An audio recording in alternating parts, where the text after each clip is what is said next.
Pemirsa, berikut laporan langsung tim investigasi media Suara Rajwa terkait berita yang menyeret nama Camat Rimbo Pengadang dan Kades Teluk Dieng. Berikut wawancara langsung bersama Camat Rimbo Pengadang di kediamannya.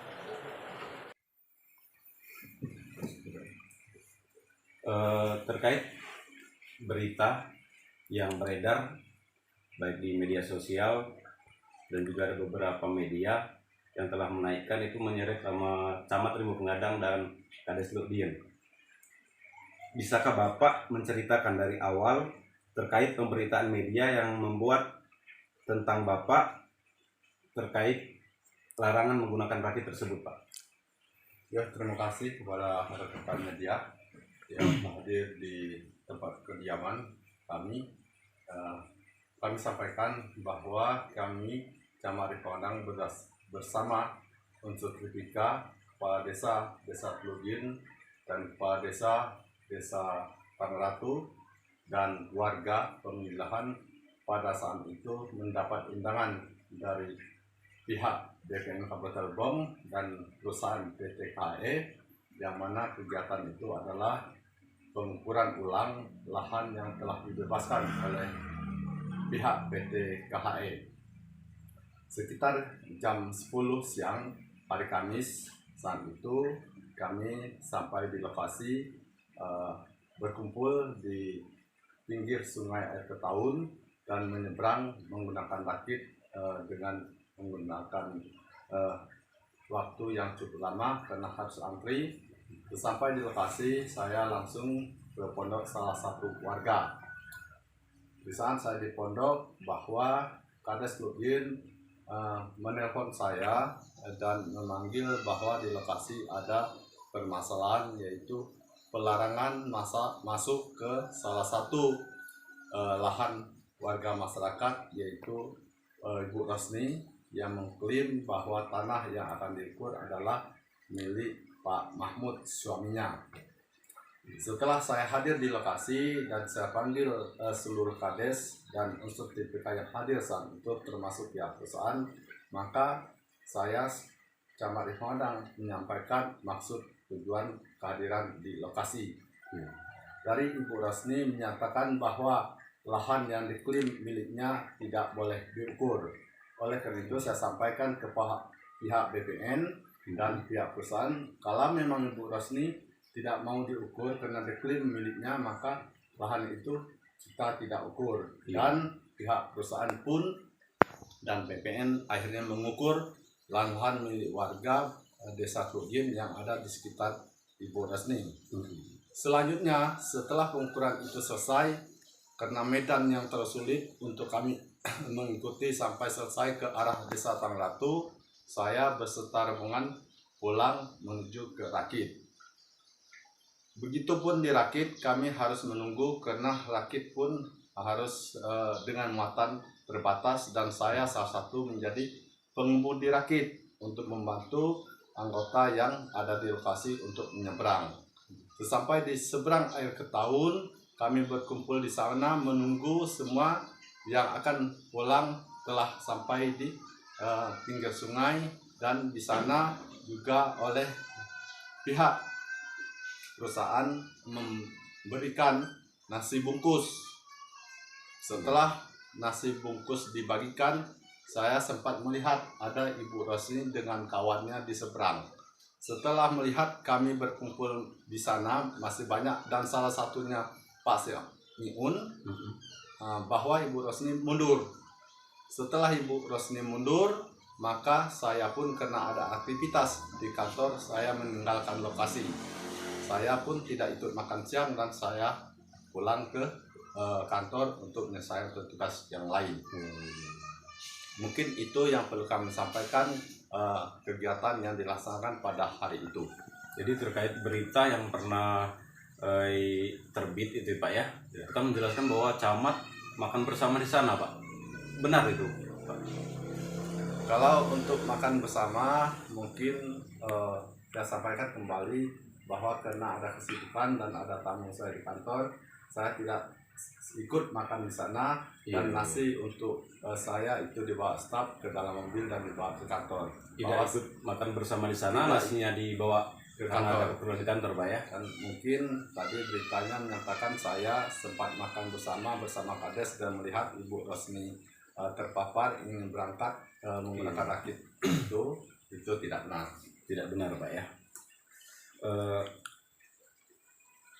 Apakah benar, Pak, menurut berita bahwa rakit yang digunakan adalah rakit pribadi milik Bapak Camat dan juga Bapak Kades Lutdien, sehingga Bapak Camat dan juga Pak Kades melarang Ibu Rosni tersebut menggunakan rakit, Pak, untuk menyeberang? Ya, terima kasih. Terkait kepemilikan rakit, perlu kami sampaikan bahwa rakit itu adalah milik warga yang berkebun di sana. Dan Milik saya warga ya. milik warga. Saya tidak punya rakit, apalagi Pak Kades tidak punya rakit setahu saya. Dan rakit itu sudah ya berpuluh-puluh tahun. Walaupun itu milik warga, salah satu warga yang punya kebun, tapi digunakan secara umum. Siapapun yang membutuhkan untuk kegiatan di sana, saya lihat tidak ada pernah larangan. Sampai kemarin ada berita bahwa saya dan melarang, itu saya sangat terkejut sekali. Nah, saya jelaskan bahwa rakit itu adalah milik warga yang berkebun di sekitar samping tanah Ibu Rosni, dan saya tidak punya rakit dan tidak pernah dilarang oleh yang memiliki untuk digunakan oleh orang lain. Keperluan umum tidak pernah dilarang, Pak ya.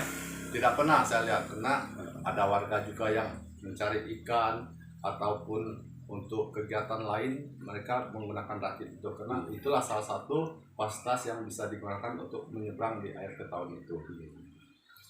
Terkait isu juga, Pak ya, kan di berita sempat kita baca juga itu Ibu Rosni bilang kalau Bapak dan Pak Kades Lutdien itu melarang.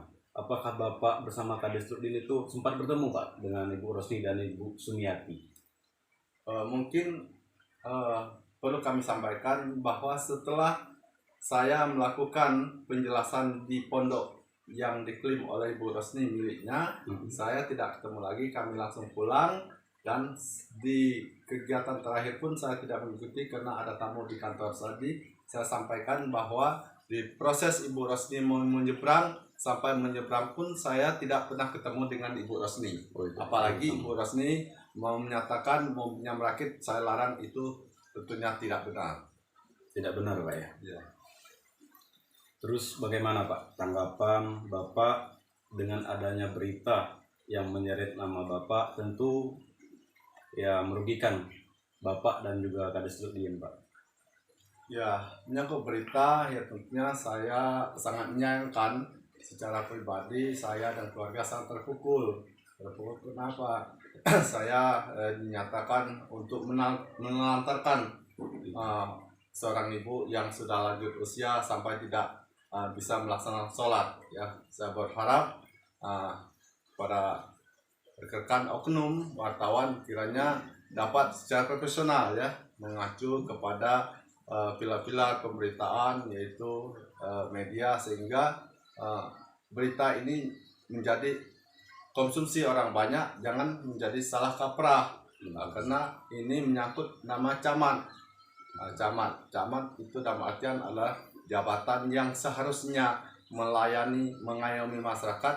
Toh di judulnya camat menyiksa atau menelantarkan orang lain. Saya sangat kecewa sekali pemberitaan ini, dan saya mohon kiranya kepada oknum yang memberitakan ini dapat secara arif dan bijaksana ya, sedapat mungkin kalau bisa ya diklarifikasi, sehingga masyarakat yang membaca itu mendapat pencerahan dari berita yang disampaikan.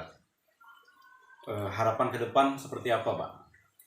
Harapan ke depan ya tentunya khusus untuk pada oknum wartawan yang telah memberitakan ini, ya harus lebih tadi profesional ya, membaca, mengacu kepada undang tentang pemberitaan ini ya, adanya 4 pilar, adanya klarifikasi oleh para pihak, sehingga berita ini berimbang, bukan diambil dari salah satu sumber, tapi harus diambil dari beberapa sumber, sehingga berita ini bisa menjadi suatu pedoman orang banyak, bukan menjadi suatu hukuman kepada seseorang.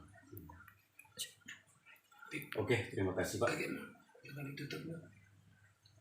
Terkait dengan berita yang naik, itu apakah Bapak sebelumnya ada konfirmasi ataukah ada hak jawab sebelum berita dinaikkan?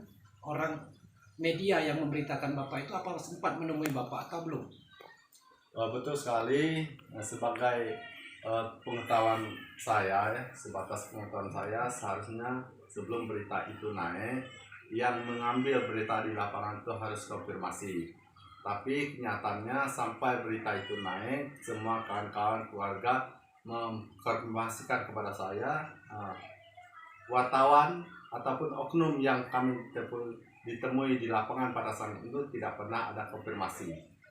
Malah terakhir saya dapat informasi bahwa katanya berita itu dibuat di Jakarta. Dan sangat aneh sekali kalau orang Jakarta bisa tahu kondisi yang ada di lapangan. Tentunya ini suatu hal yang menjadi pertanyaan besar oleh kita semua. Pemirsa, inilah tadi wawancara langsung tim investigasi media Suara Radio.com di kediaman Camat Tembok Pengadang, Bapak Lasmudin. Terima kasih. Wassalamualaikum warahmatullahi wabarakatuh. Ini Pak, terkait berita yang terbit ya oleh media Ya. terkait yang menyeret nama Camat Tembok Pengadang, Pak. Oh iya, ya pernah saya dengar Iya. dan saya baca juga itu, betul. Langsung saja Pak ya. Ya, ya boleh. Pada saat hari tersebut, Ya. Bapak benar berada di lokasi. Saya benar berada di lokasi, tetapi belum sampai ke kebunnya Bu Rusni. Iya. Nah itu, betul. Karena kebetulan saya kan dari pihak perusahaan itu kan suruh menyiapkan untuk makan siang mereka. Oh, untuk persiapan makan Untuk siang. persiapan Iya. makan siang. Jadi saya tidak nyebrang. Tidak berang, Tidak Pak. nyebrang. Terkait makan, Pak. Iya. Kan sempat kita baca itu di media yang Iya. memberitakan tersebut bahwa Bapak Camat dan Pak Kades Nurdin ikut makan bersama di sana, Pak. Apakah itu benar, Pak? Oh, enggak. Pak Camat kebetulan mau buru-buru pulang ke kantor. Saya berikan nasinya. Pak Camat makan di mana, Pak Camat? Biar saya makan di kantor aja. Saya kan masih banyak pekerjaan katanya. Oh, Iya. berarti yang diberitakan itu tidak sesuai, Pak ya? Pak Camat tidak makan di situ. Tidak makan di situ. Iya. Kalau rombongan tamu undangan kemarin tuh ada yang makan di situ, ada yang tidak. Oh, Iya, betul.